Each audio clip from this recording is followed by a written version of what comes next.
I'm just getting started. Been putting my all in. Been grinding, been working, don't care what you call it. Okay, so tell us your name, like what you do, stuff like that. My name is David Morgan. David F.N. Morgan, Dave, whatever you want to call me. And I do things and make stuff. Okay. So what drove you to like start writing? Because you do a lot of other stuff. Like you draw, you make music, you like write and everything. But what drove you specifically to that? I think like writing was like my number one first off passion that like went into everything. Well, as a kid, I started out drawing cartoons and pictures and stuff, but I always liked to read. So I guess it was just like a reverse effect. Me reading so much eventually ended up as me wanting to write my own stories and make my own stuff.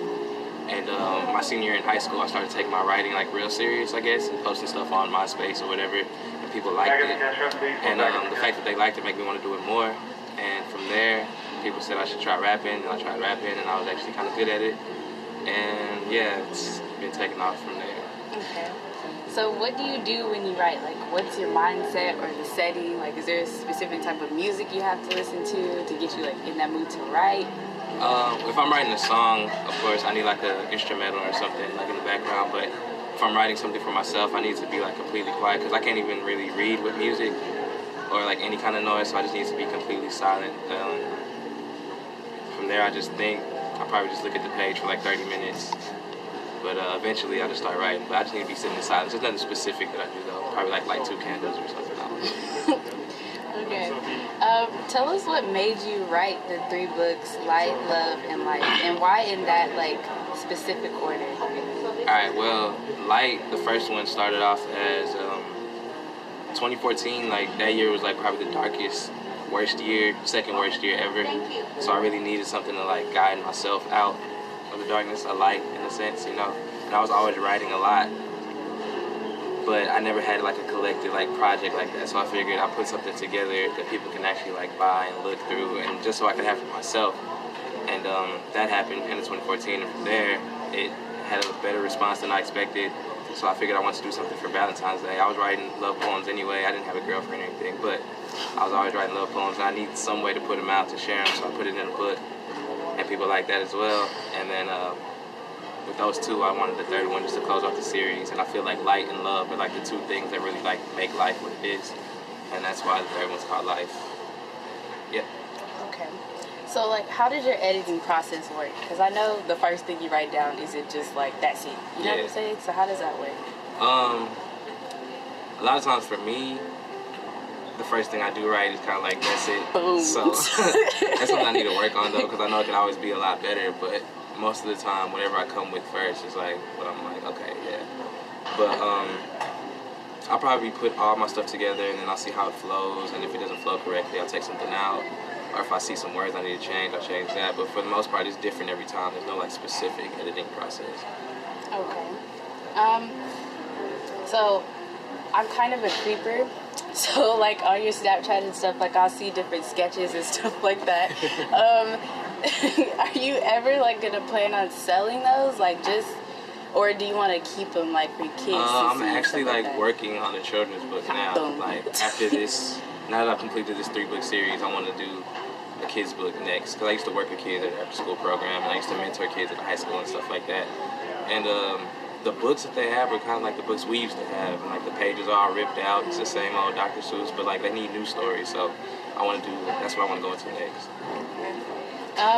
What do you do with like your leftover scrap pieces of paper? Like you'll write something down and it'll just be a scrap, like you don't have anywhere to really put it, but it's just kind of there. Like, I just keep it and probably like come back to it later maybe, but for the most part I just keep it. It'll be worth like millions later on. So. Okay. Do you ever like watch a movie and at the end of the movie you're like, oh shit, like I gotta go write this down? That just happened yesterday. Really? I just watched Interstellar, and the way that all came together, I was like, my head was hurting because my mind was so gone. And I was like, how do you write something that's great?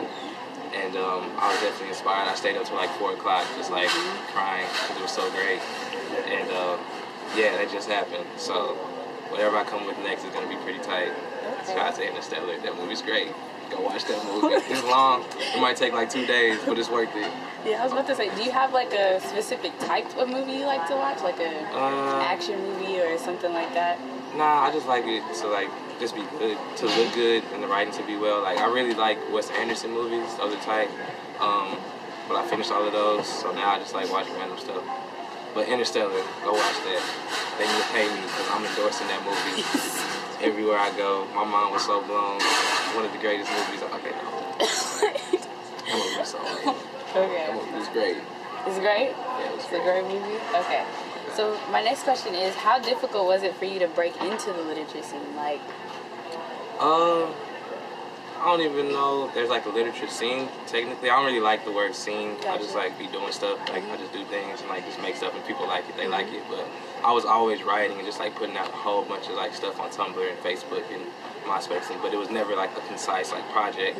So once I like finally did that, people were like, oh, finally, we've been waiting on this. So I guess it wasn't that hard. yeah. But it's kind of hard because it doesn't pay that well, you know. But I'm not really in it for the money anyway. Yeah. So yeah. Most people who do their passion are in it for the money. But moving on, like how do you feel when you make a delivery? Like when you drop off your books? tight. It's so tight. The fact that people are willing to like give me their money, like their hard-earned cash for something that I made, because money is like, you don't want to just give that up. If I just come up to you and ask you for like $20, you'd be like, nah, bro, what are you talking about? So the fact that somebody wants to give me money for something that I made is like a blessing. Like I really appreciate it. I feel like the opposite of the pizza man. Pizza men are like never happy when they walk up to my door for some reason, but Because they don't I'm get to happy. keep the money. Yeah, I'm super happy. It feels great. I appreciate it. Thank you everybody who bought one and stuff. Okay. So last question. I remember you saying that you were working or going to work on a children's book series. Are you gonna do a whole series, or is it just gonna be like one book? It'd probably end up like being a series. Not technically like each one connects, but kind of like how Dr. Seuss just has like different characters everywhere, or the Bernstein Bears, or Arthur. You know what I'm saying? They have like Yeah. different stuff like that. I don't know. It's still a work in progress right now, but I definitely want that to be what I'm doing eventually. Cool. And Well, Shelf Silverstein, like where the sidewalk ends and the light in the attic, like those type of books are my favorites. Shout out to Shelf Silverstein. It's great. so okay. Well, do you have anything else that you want to tell the people, or? Drink water. Yes. Take care of yourself. Your health is important. And go download my mixtape. You know what I'm saying? We out here rapping squad. No, I'm done. That's it. That's it. This nigga said go download my mixtape. I'm rapping squad, nigga. I'm in this hoe. The squad, bro. In the bookstore, you feel me? Come on, nigga. Barnes and Noble. Get the hard copy though, cuz. Get the hard copy. Don't go get that shit off SoundCloud, nigga. Get the hard copy, cuz. Get the hard copy. You know you want that cover art. You know you want that shit.